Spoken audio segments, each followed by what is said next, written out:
Mateo capítulo 14, la lección de esta mañana se llama Pedro camina sobre el mar o sobre la mar. Una lección muy importante que tenemos en esta mañana, de la cual con la ayuda del Señor hemos de obtener bendiciones y enseñanzas para cada uno de nosotros.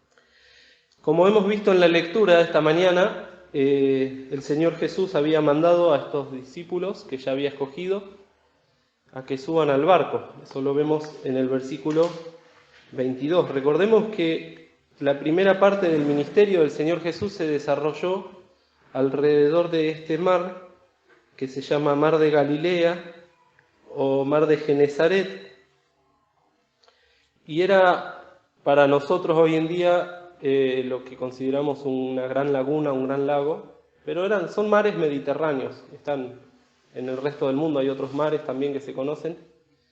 Lo cierto es que toda la vida económica, la vida social, estuvimos viendo cuando lo conocimos a Pedro, giraba en torno a ese lago.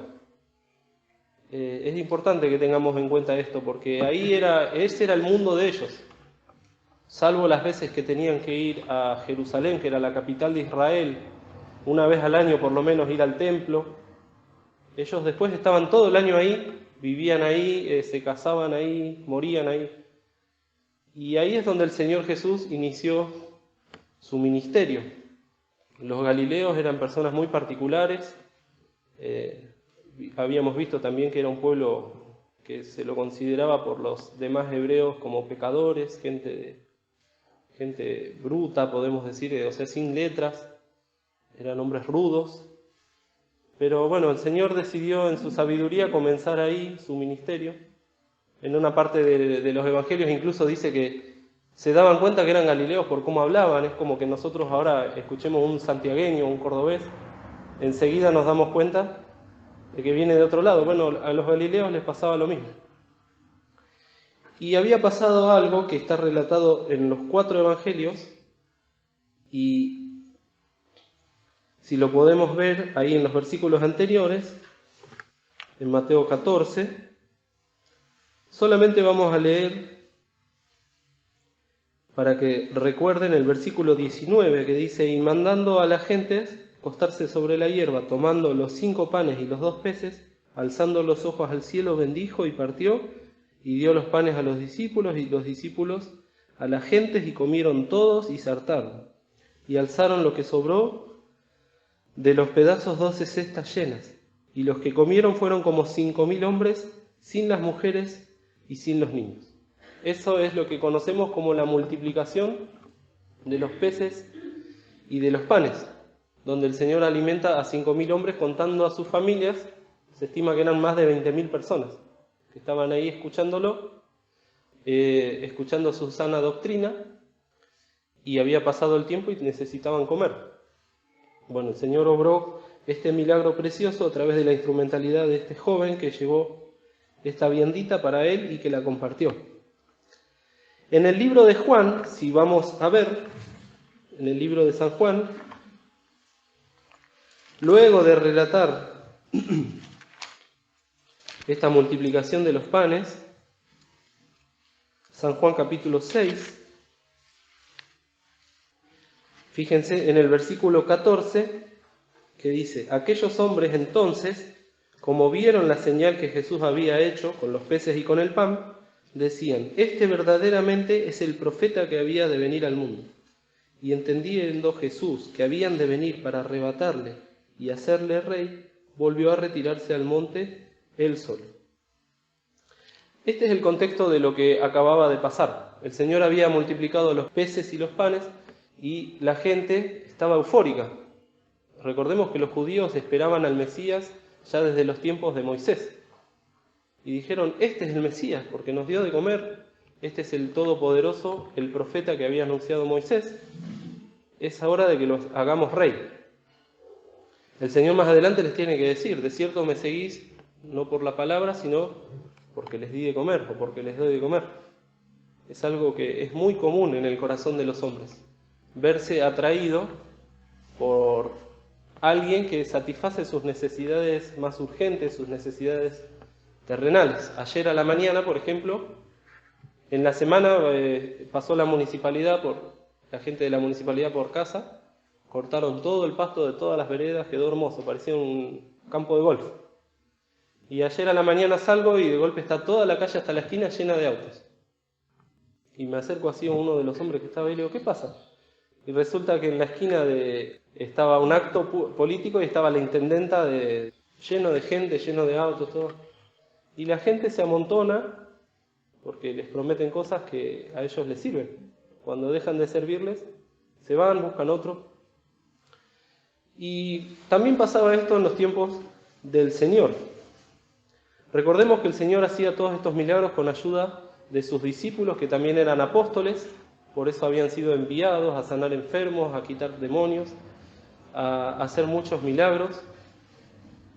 Pero también recordemos que los discípulos, estando participando con el Señor de estas cosas, había muchos eventos y muchas cosas que no las entendían todavía.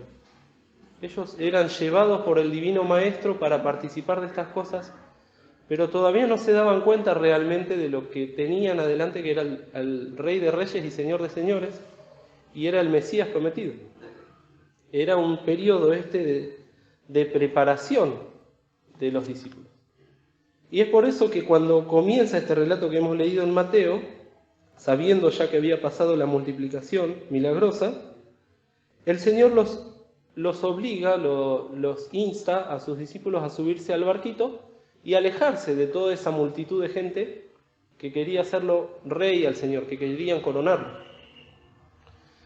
Los hace subir al barco y les dice, vayan de la otra parte del mar, que yo luego los he de alcanzar. Y el Señor en ese momento hizo lo que también hacía tanto, ¿no? Como hemos leído acá en Mateo 14, el versículo 23, ¿cómo dice? Despedida la gente, subió al monte apartado a orar. Y como fue la tarde del día, estaba allí solo. Esos momentos que el Señor usaba y que no importaba el contexto, no importaba la situación, Él se encargó de despedir a las gentes, no se dejó coronar, aunque tenía todo el derecho para hacerlo, pero no era el tiempo. Y se fue a orar. Siempre el Señor orando, ¿no? Lo hemos visto cuando escogió a los 12 discípulos y en tantas otras oportunidades Él siempre iba a esa soledad que tenía el monte a buscar esa comunión con el Padre Celestial. Y esta también habrá sido el día más agitado en la vida de los discípulos, darle de comer a 20.000 personas, después ver que lo querían coronar al Señor, y sin embargo el Señor los manda a ellos a que estén en el barco, en la soledad del mar, y Él mismo se va al monte a orar con el Padre. Esto que le hemos leído acá en Mateo, que habla de cómo Pedro camina sobre la mar, es interesante que de los 4 evangelios que mencionan la multiplicación milagrosa, solamente Mateo menciona esto de que Pedro caminó sobre el mar. Después también en el libro de Juan y de Marcos se menciona que Jesús camina sobre la mar y que calma la tempestad, como hemos leído, pero no así esta experiencia que tuvo que pasar Pedro. Y nosotros ahora estamos viendo la vida de Pedro. Entonces, todo lo que vemos respecto a la vida y el ministerio del Señor Jesús, también tratamos de enfocarlo en la experiencia personal de Pedro. ¿Qué podemos ver acerca de este hombre que estaba ahí en el barco? Se nos dice que estaban en el medio de la mar tratando de cruzar, obedeciendo lo que le dijo el Señor. En ningún momento lo cuestionaron. El Señor los mandó a que se suban al barco y que crucen el mar, y ellos obedecieron. En otras oportunidades cuestionaron las cosas del Señor, pero en esta oportunidad dice la Biblia que cruzaron el mar. Es importante también notar que estos hombres desde pequeños vivían en los barcos, trabajaban en los barcos, conocían las mareas, conocían los vientos, y sin embargo en esta oportunidad habían estado casi toda la noche y ya era la mitad de la madrugada y todavía no habían podido cruzar el mar, porque el viento dice que les era contrario. Eso es lo que acabamos de leer acá en el versículo 24. Y ya el barco estaba en medio de la mar, atormentado de las ondas, porque el viento era contrario. Lo que tenemos que decir acá, queridos hermanos, y que para que lo que tengamos en cuenta, es que todas estas cosas ocurrieron realmente. Todo lo que nos dice la palabra de Dios se cumplió literalmente. Y eso, aunque muchas veces nos cueste entenderlo, nos cueste comprenderlo, necesitamos nosotros tener fe, la fe suficiente para creerlo. En este caso el Señor obró desde el principio porque es Dios y sabía todas las cosas. Sabía que iba a multiplicar los peces y los panes, sabía que iba a aparecer ese muchachito con esa viandita, sabía que la gente iba a querer coronarlo como rey, y también sabía que los discípulos iban a quizás sentirse motivados por esta experiencia, exaltados, y también deseosos de que su maestro sea coronado rey. Y por eso es que los envía al medio de la mar. Pero otra cosa que también promovió el Señor, siendo Dios y verdadero hombre, es esta tormenta, esta gran tempestad, estos vientos que hacían que el barco esté atormentado de las ondas. ¿Y cómo sabemos que el Señor provocó también esto? Porque la palabra de Dios nos enseña a través de muchos textos y muchos versículos que toda la naturaleza responde a la voluntad del Señor. No se cae una hoja de un árbol sin que el Señor lo sepa, porque es todopoderoso y porque todo lo sabe. Y el Señor es el que hizo los cielos y la tierra. Lo podemos leer, por ejemplo, en el libro de Colosenses, capítulo 1. Miren, en el versículo 14, en el versículo 13 al final dice, y trasladado al reino de su amado Hijo. Luego, en el 15 dice, hablando del Hijo, el cual es la imagen de Dios invisible, el primogénito de toda criatura. Porque por él, el Hijo, fueron criadas todas las cosas que están en los cielos y que están en la tierra, visibles e invisibles, sean tronos, sean dominios, sean principados, sean potestades. Todo fue criado por él y para él. Y él es antes de todas las cosas, y por él todas las cosas subsisten. Este es el mismo Señor Jesucristo que en el libro de Génesis, capítulo 1, versículo 1, ¿qué dice? En el principio crió Dios los cielos y la tierra. Nos está hablando Génesis 1.1 del Señor Jesús. Ese mismo Jesús que multiplicó los panes y los peces. Y que ahora también había tenido previsto esta tormenta para que los discípulos también pasen una prueba. Recordemos que todo este periodo que los discípulos estaban con el Señor Jesús era un periodo de enseñanza. Por eso ellos eran discípulos, estaban aprendiendo. ¿Y qué tenían que aprender en medio de una tormenta? Bueno, el Señor muchas veces manda a nuestras vidas situaciones que nosotros de por sí no elegiríamos, situaciones que nosotros trataríamos siempre de esquivarlas, que pueden ser tormentas literales de agua, de lluvia, de truenos, o pueden ser sucesos que pasan en nuestra vida también, que para nosotros realmente nos sacuden, como se veía sacudido ese barco, y que nos producen fatiga también. En otro de los evangelios dice que estaban bogándolos y estaban fatigados y cansados porque ya no daban más.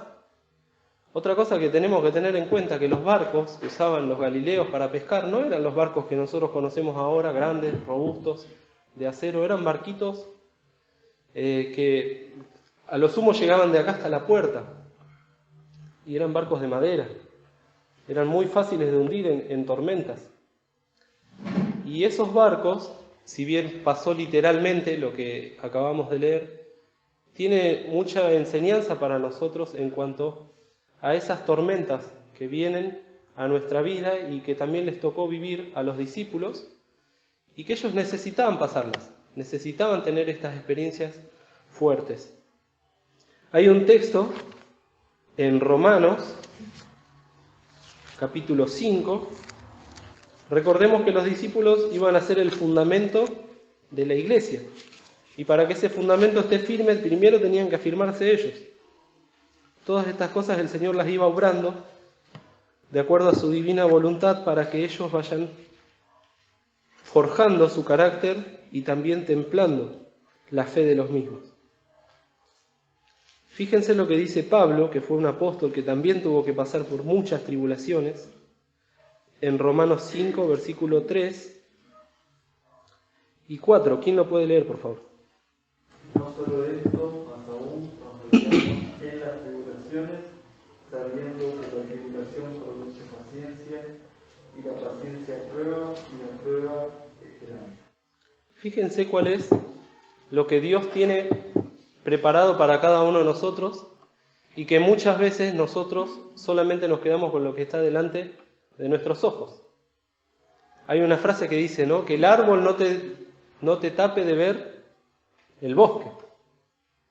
A veces nosotros tenemos la mirada tan llana, tan terrenal, que al primer problema que tenemos, a la primera embestida, a la primera situación incómoda o triste, ya nos desesperamos, como les pasó a estos hombres en el medio de la mar, y nos empezamos a fatigar, empezamos a querer solucionar los problemas por nuestras propias fuerzas. Y acá el apóstol nos enseña que el Señor manda las tribulaciones, pero que con un propósito hermoso y santo, porque la tribulación produce paciencia, y la paciencia prueba, y la prueba esperanza. Solamente aquellos hijos de Dios que han pasado por muchas tribulaciones, por muchas tristezas, son los que realmente pueden dar cuenta de cuánto Dios ha hecho en su vida y cuánto Dios les ha fortalecido la fe y la esperanza. La esperanza y la fe en este caso vienen a ser lo mismo. Los discípulos le decían al Señor, Señor, aumentanos la fe. Y la única forma bíblica de que el Señor tiene para aumentarnos la fe es esta, mandarnos tribulaciones, mandarnos tormentas, para que nosotros conozcamos lo que realmente somos, pero que también lleguemos a conocer lo que realmente es el Señor. Porque si el Señor es el que obra para que nosotros pasemos por estas tribulaciones, tenemos que tener también la sabiduría y la fe necesaria para darnos cuenta que Él es el mismo que puede también allanarnos el camino y solucionarnos los problemas. Esto mismo pasaba con los discípulos y también pasó con el pueblo de Israel. Vamos a Deuteronomio, queridos. Deuteronomio, capítulo 8.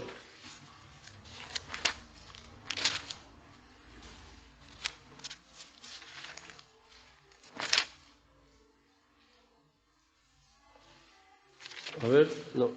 7, 5, 8.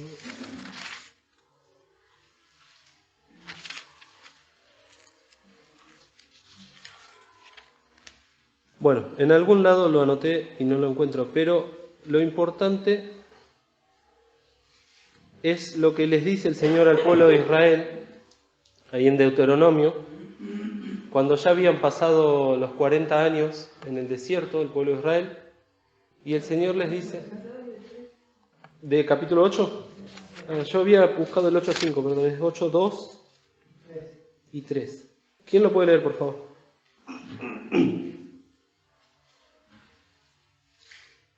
Deuteronomio 8, 2 y 3. Y acordarte has de todo el camino por donde te ha traído Jehová, tu Dios, estos 40 años en el desierto, para afligirte por probarte, para saber lo que estaba en tu corazón, si habías de guardar o no tus mandamientos. Y te afligió e hízote tener hambre, y te sustentó con maná, comida que no conocías tú, ni tus padres te habían conocido, para hacerte saber que el hombre no vivirá de solo pan, mas de todo lo que sale de la boca de Jehová vivirá el hombre. Ahí está. Por probarte, para saber lo que estaba en tu corazón. Esa es la primera enseñanza que tenemos que tratar de tener o obtener de esto que estamos viendo. ¿Por qué los discípulos tuvieron que pasar por semejante experiencia de que prácticamente se les hundía el barco? Bueno, el Señor estaba probándolos para ver lo que había en su corazón. Y no porque el Señor no sabía lo que había en el corazón de aquellas personas, porque el Señor sabía lo que había en el corazón de los hombres. Y no tenía necesidad de que nadie se lo declare. Ellos mismos, en esa experiencia, iban a saber realmente lo que había en su corazón. Y el libro de Mateo nos dice claramente, volvamos por favor a Mateo 14, dice que tenían mucho temor, mucho miedo. En especial porque el Señor Jesús se les presenta de una manera muy especial, una manera que ninguno de ellos se la esperaba. ¿Cómo? Nunca se había visto tal cosa. Perdón, estoy en Lucas. Mateo 14.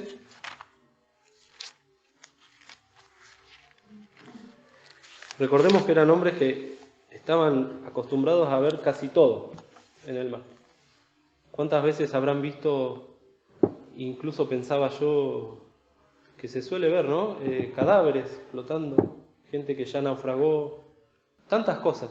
Un marinero está acostumbrado a todo.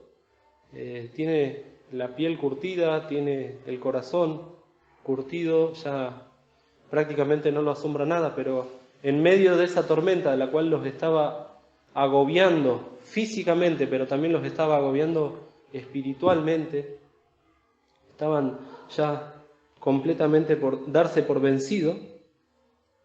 Dice el versículo 25 de Mateo 14, a la cuarta vela de la noche, que más o menos es entre las 3 y las 6 de la mañana, Jesús fue a ellos andando sobre la mar.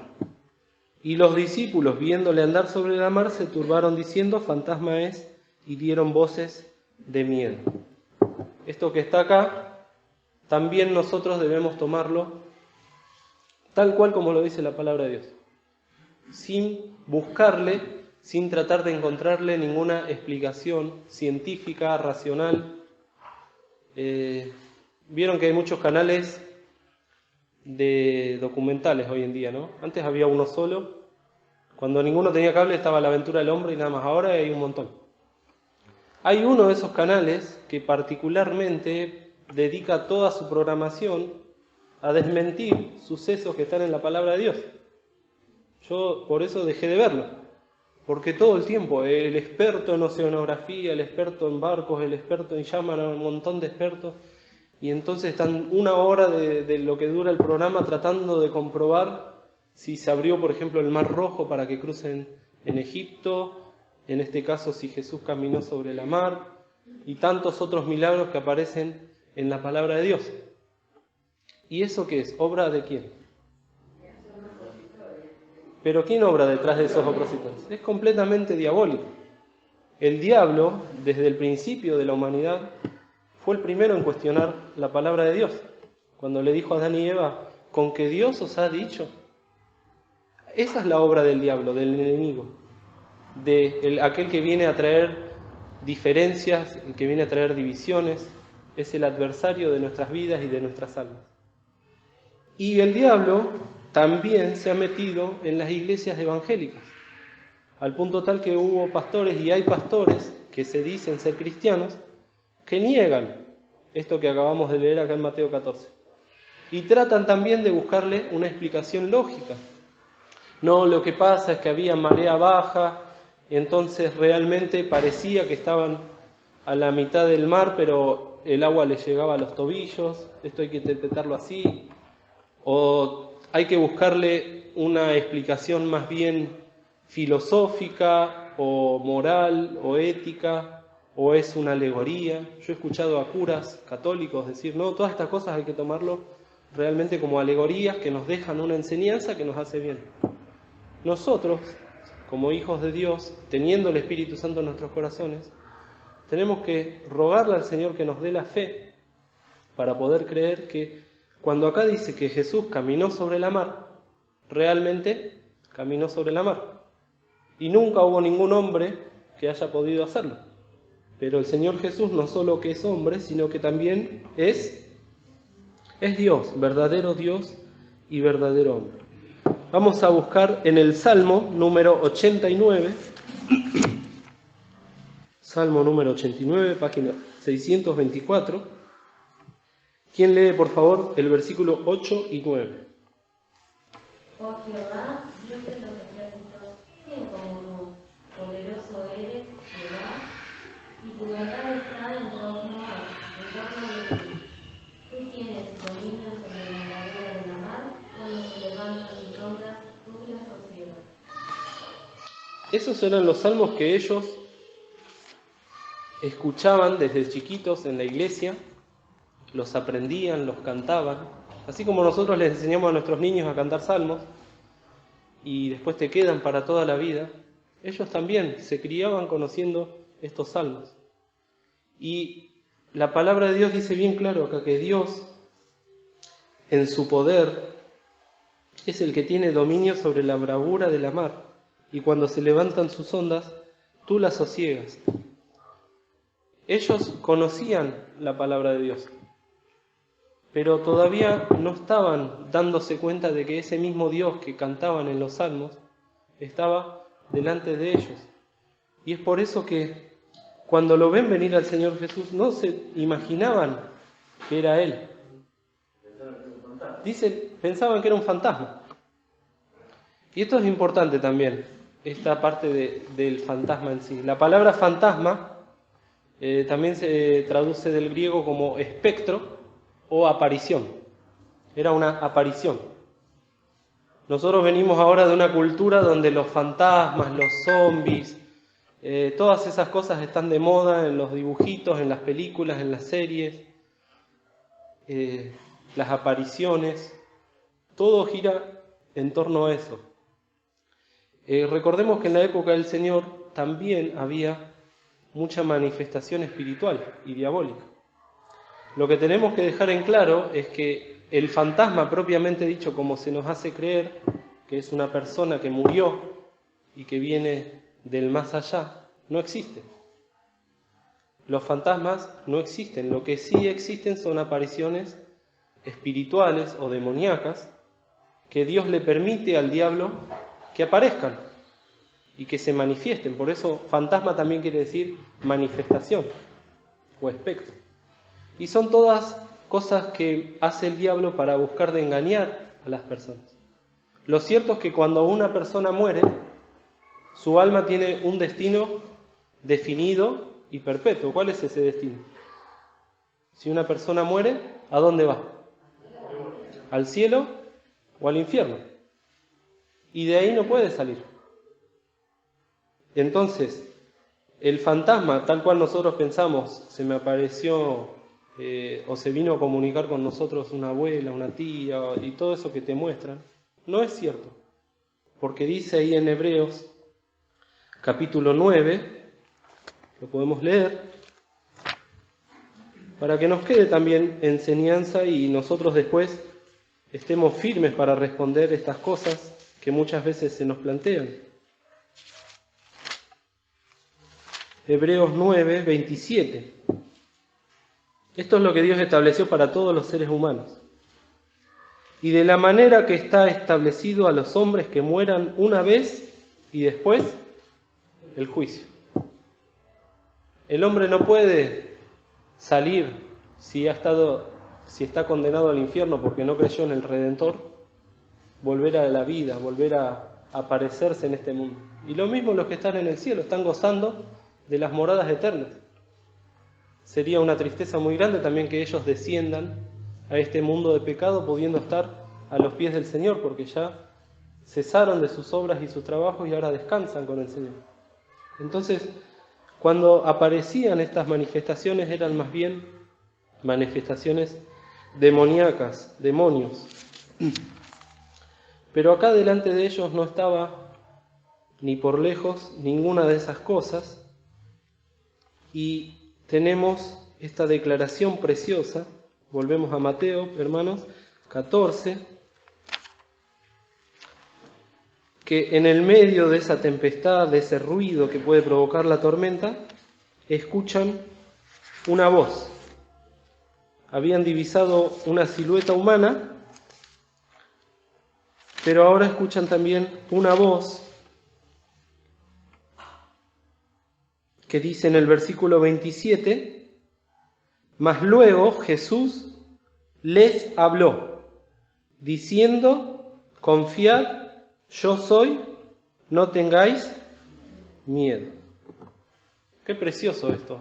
Hay un himno que es el 71, que dice, lleno de angustia y temores, en brava y oscura mar el hombre perdido navega, cual barco en la tempestad. Y luego en el coro, como dice, su voz potente en la tempestad trae paz, dulce paz. Y después dice, recibe a Cristo y navegarás en calma y paz. En el medio de todo ese ruido y de toda esa tempestad, aparece esta voz, la voz del Verbo, el Verbo eterno, el mismo que dijo, hágase la luz y fue la luz, el mismo que crió los cielos y la tierra, el mismo que les dice ahora, confiad, yo soy. Y esto es muy precioso porque en los 3 evangelios que se relata este suceso, el Señor les dice lo mismo. En el libro de Marcos les dice, alentaos, yo soy, no temáis. Mateo les dice, confiad, yo soy, no tengáis miedo. Y en Juan dice, yo soy, no tengáis miedo. Y les hago una pregunta que se repitió en los 3 versículos. ¿Qué es lo que se repitió en los 3 versículos? Yo soy. ¿Y qué quiere decir yo soy en la Biblia? ¿Qué significa yo soy? Esas 2 palabras juntas. A ver si alguno lo sabe, me ayuda.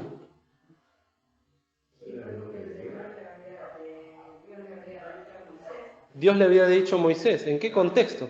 Vamos a Éxodo, capítulo 3. Cuando se le presenta en la zarza que ardía,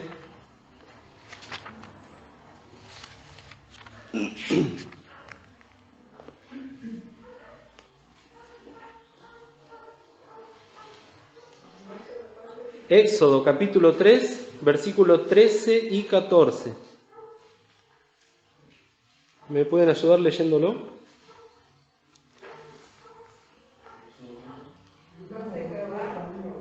Éxodo 3, 13 y 14. Entonces Jehová Dios dijo de la mujer, No, Éxodo.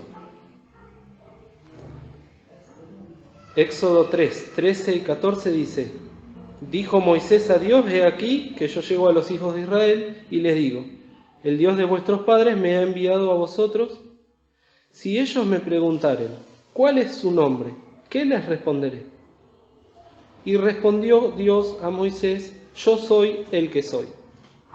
Y dijo, así dirás a los hijos de Israel, yo soy, me ha enviado a vosotros. Pensemos esto, el hombre desde que cayó en pecado, con Adán y con Eva, ya no tuvo la comunión y la oportunidad de hablar con Dios directamente. Y hubo hombres que conocieron a Dios a través de la fe y pudieron escuchar su voz, pero la mayoría de las personas no tenían este privilegio. Mucho menos de saber el nombre de Dios. Ellos sabían que era el Dios creador de los cielos y la tierra, el padre de Abraham, de Isaac, de Jacob. Y acá Moisés tuvo el privilegio de escuchar uno de los nombres de Dios. Dios tiene muchos nombres. El Señor Jesús tiene muchos nombres. Pero acá vemos que el mismo Dios que se le presenta a Moisés en la zarza ardiendo, era el mismo que se les estaba presentando a los discípulos en el medio de la mar y que les decía, confiad, yo soy. Entonces también este privilegio que tuvieron los discípulos de escuchar al Señor diciendo, yo soy. Hubo personas que cuando quisieron tomar al Señor Jesús preso, ¿qué dijo Él? Yo soy. ¿Y qué pasó con esas personas que venían con palos a llevárselo? Cayeron como muertos, dice, porque el Señor pronunció su nombre. Ese es el todo poder del Señor, que solamente de pronunciar su nombre, en este caso liberó un pueblo de una esclavitud de 400 años, abrió la mar, y ahora con los discípulos en el medio del mar de Galilea, pudo lograr caminar sobre el agua, pero también, como dice más adelante, sosegar el viento. Eso es lo precioso que tenemos para rescatar también. Y ese mismo Señor que a los discípulos les dijo, confiad, yo soy, no temáis, está vivo y está presente ahora también acá, en este templo, aunque no lo vemos. Dice que donde hay 2 o 3 reunidos en mi nombre, allí estoy yo en medio de ellos. Y es el mismo Señor que está diciendo, a través de su palabra y a través del Espíritu Santo, confiad, yo soy, no temáis. Y cada uno de nosotros seguramente llegó a esta mañana con alguna tormenta, con alguna tempestad, algo que lo está haciendo fatigarse, que los está haciendo bogar contra la tormenta, contra la corriente. ¿Cuántas veces escuché en mi vida gente decir, pero a mí me pasan todas, y usan frases, ¿no?, muy feas, pero no salgo de una y me vuelvo a meter en otra? Y bueno, el Señor para cada uno tiene preparada una experiencia o muchas experiencias, pero para todos la respuesta es la misma: confiad, no temáis, yo soy, no tengáis miedo. Por eso el Señor Jesús más adelante dice, o mejor dicho, en el capítulo 11, venid a mí todos los que estáis trabajados y cargados, que yo os haré descansar. Y es la invitación eterna del Señor, a todas las almas, a todas las personas. El Señor sigue invitando, sigue llamando. Entre todos esos discípulos, en el versículo 28, aparece Pedro, este hombre que estamos estudiando y que ya hemos visto un poco de su personalidad. Si tenemos que definir la personalidad de Pedro en pocas palabras, ¿cómo diríamos que era? Impetuoso, impulsivo, ¿qué más?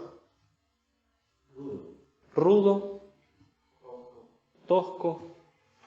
¿Vieron esas personas que se dicen no tienen pelos en la lengua? Bueno, Pedro era así.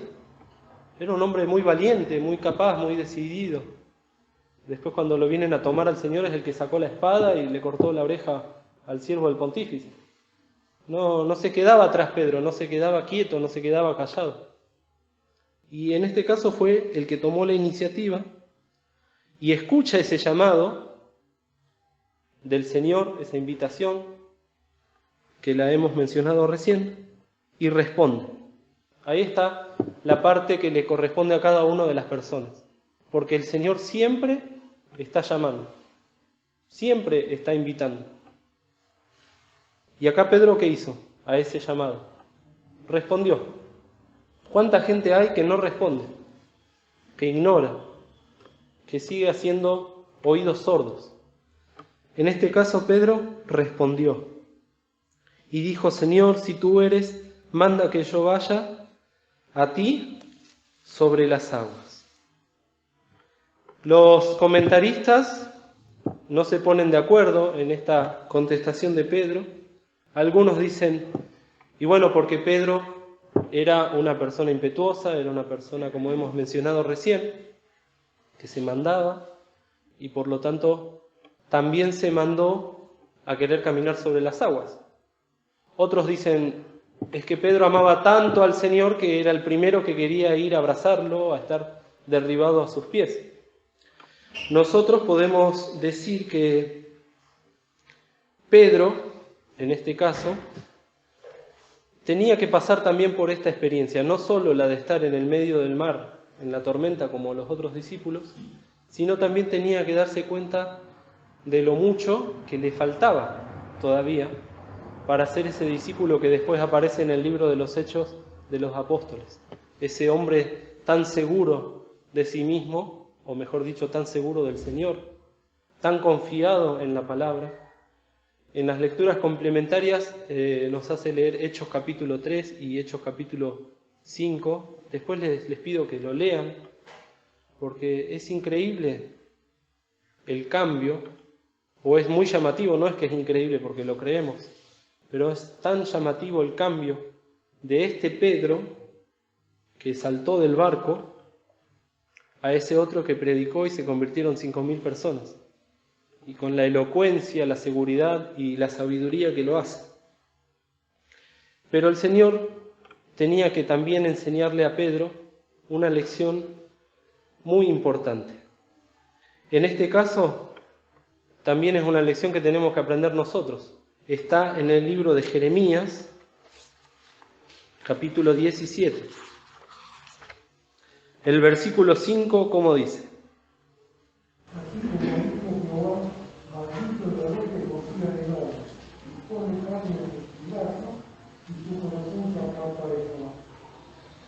Maldito el hombre o el varón que confía en el hombre. Eso es lo que nos va a pasar a nosotros siempre que pongamos nuestra fe, nuestra esperanza, nuestra seguridad en las personas. En mi papá, en mi mamá, en mi esposa, en mi esposo, en mi tío, en lo que sea. En un presidente, en un gobernador. Yo pongo toda mi fe en él, pongo mis manos en el fuego. Bueno, nos vamos a quemar tarde o temprano. Y vamos a tener que aprender esta lección. Incluso este texto aplica para aquellos que confían en sí mismos. Un hombre confiando en sí mismo también es maldito. Maldito el varón que confía en el hombre. Yo voy a poder salir adelante, yo voy a poder recuperarme de las adicciones, yo voy a poder recuperarme de este pecado, yo voy a poder... No, ya empezamos perdiendo 3-0, porque no estamos depositando la fe en el que realmente tenemos que hacerlo. Versículo 7 de Jeremías 17. ¿Cómo dice? Bendito el varón que se fía en Jehová y cuya confianza es Jehová. Esa es la experiencia que también tenía que aprender Pedro en esta oportunidad. Si Pedro se empieza a hundir, como hemos leído ahí en Mateo 14, no es porque el Señor quería que se hunda. El Señor le estaba demostrando a Pedro que él no estaba confiando plenamente en el Señor y estaba confiando en él. Pedro habrá saltado del barco y cuando vio que no se hundía, seguramente se le habrá inflado el pecho y empezó a andar, ¿no? Pero el milagro que también Pedro, siendo pecador, estaba caminando sobre las aguas, no era virtud de Pedro. Y es por eso que cuando Pedro empezó a ver lo que había a su alrededor, que era el viento, la tormenta, las olas, imagínense lo que son las olas cuando hay tormentas, tienen varios metros, ¿no? Ahí volvió Pedro a caer en sí y a darse cuenta de que él no es nada y empezó a hundirse. Y es entonces que clama al Señor para que lo salve, una experiencia preciosa que yo en la otra Biblia siempre lo tenía subrayado, esa frase que resume lo que tendríamos que hacer cada uno de nosotros todos los días de nuestra vida. Señor, sálvame. Todos los días, no solamente una vez cuando nos salvamos de no ir al infierno, porque nosotros somos iguales que Pedro o peores que Pedro. Y todo el día estamos tendiendo a caernos al lodo, caernos al fango. Hay un texto de los Salmos que dice que el Señor nos saca del lodo cenagoso y nos traba también y nos levanta. Y ese es el día a día de cada uno de nosotros. Y no nos tenemos que engañar. Ninguno piense que está firme, porque el que piensa estar firme, mire, no caiga. Entonces, este ruego de Pedro fue un ruego sincero. Y el Señor, como es Dios todopoderoso y misericordioso, trabó de él y lo levantó. Queridos, estas lecciones tienen muchas aplicaciones para nuestra vida. Podríamos estar horas hablando de todo esto que el Señor nos da. El hermano que escribió estos libretos siempre manda lecturas complementarias, ¿no? Y muchísimos textos. Ya les digo, ver cómo Pedro cambió, cómo Pedro aprendió realmente la lección de la cruz. Y la lección de la cruz es esa, es dejar de confiar en uno mismo y en sus propias fuerzas, darse cuenta que uno es un pecador, un miserable, y depositar toda clase de confianza y de fe en el único que realmente nos puede salvar y ayudar, que es el Señor. A Pedro le costó muchas lágrimas, literales, lloró amargamente, y tuvo que pasar por experiencias como esta y otras también. A nosotros también, quizás nos lleve toda la vida aprender a decirle que no a nuestra propia carne, a nuestro propio yo. Pero es a lo que el Señor apunta con nuestras vidas. Pedro después, en sus epístolas, dice: no os maravilléis cuando sois examinados por fuego. No hay que maravillarse, porque el Señor nos está mandando pruebas. A cada uno nos va a mandar la prueba que nos corresponde. No nos va a dar más de lo que podamos llevar, y también juntamente con la prueba nos ha de dar la salida. ¿Cuál es la reprensión que le hace el Señor a Pedro cuando lo saca del agua y lo sube al barco?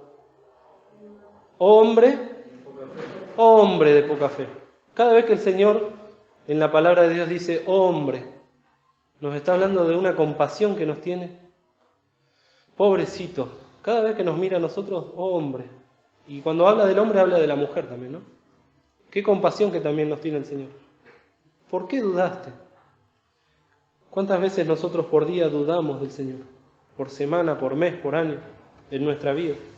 Y el Señor nos tiene que decir, oh hombre de poca fe, ¿por qué dudaste? Que el Señor nos ayude entonces a pedirle como a los discípulos, aumentanos la fe. Y si vienen pruebas, vienen tempestades, bueno, ya sabemos cuál es nuestro salvavidas, cuál es nuestra firme ancla del alma para poder salir a flote nuevamente. Que el Señor nos bendiga.